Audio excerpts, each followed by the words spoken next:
مرحبا يا جماعة، كيف حالكم؟ وش اخباركم؟ عدت لكم فيديو جديد. وفيديو اليوم كما راكم تشوفوا رانا في وسط الهايبر ماركت. رحنا يعني نشتروا شوية مشتريات تاع رمضان، من خضروات يعني واجبان والاشياء اللي كانت خاصتنا صراحة. هنايا وقفنا عند السمك، شرينا شوي من السمك درناها عشان راح نشارك معكم طريقة تاع التحضير.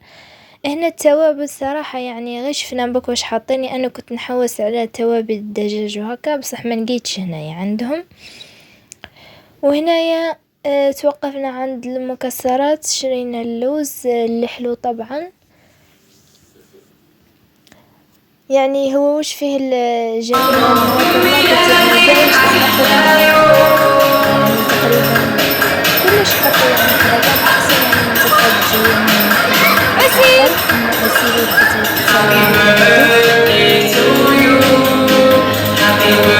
ومن بعدها انتقلنا لمحلات الزينة والديكور. هنا حبيت نصور لكم شوي وشفت هنا جايبين هاد الزينة تاع رمضان، هاد الأفرشة. وشوفوا يعني صراحة المحل رائع، هو محل أواني وفي نفس الوقت داير فيه الزينة.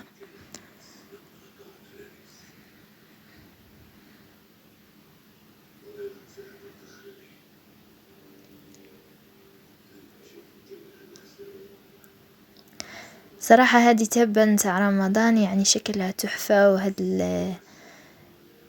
الأهلة اللي راح حاطهم هنايا، وهذه أنا قاعدة نصور.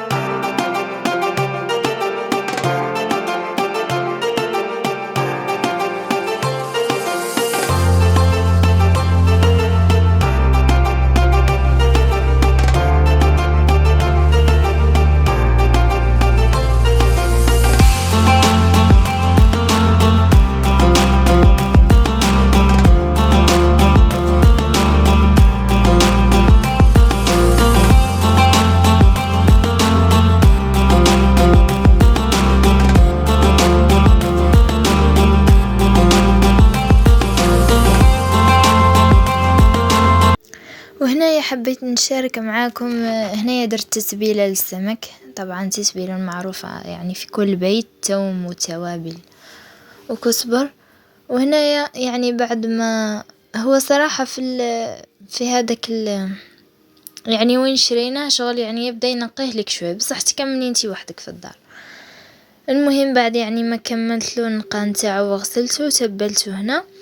وهنا حبيت نشارك معاكم هاد المقلاة الهوائية اللي جاتنا هدية. فيعني هي صراحة جربنا فيها للفريت كتجربة أولى، كي نزيد نطبخ فيها إن شاء الله في رمضان أنا حنزيد نصورها لكم. صراحة يعني تحفة ما شاء الله. وهنا ها هو السمك نتاعنا يعني بعد ما تبلته وخليته تقريبا ساعتين.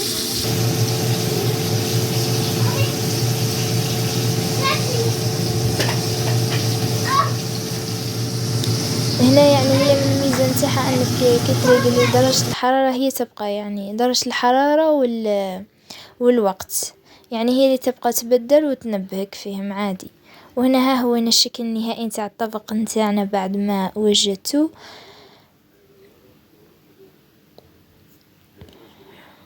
ان شاء الله يعني راح نمد تفصيلات فيها اكثر في فيديوهات قادمة. دوك هنا راح ننتقل للجزء الثاني من الفيديو، هو جزء التنظيف العميق للبيت. يعني هي اكيد كل عائلة جزائرية في رمضان دير هذاك التنظيف. فهنا كنا نغسله في الكوزينة انا وماما. حبيت نشارك معكم شوي برك مقتطفات. هنا هذه الكوشة.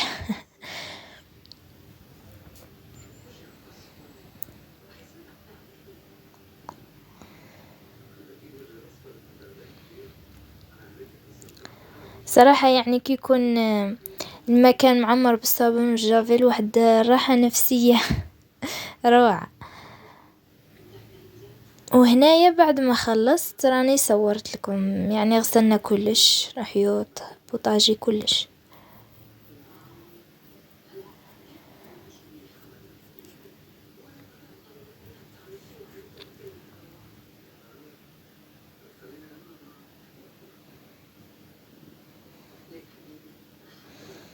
ومن بعدها انتقلت. هو هذا الفيديو راه كامل تاع تحضيرات رمضان.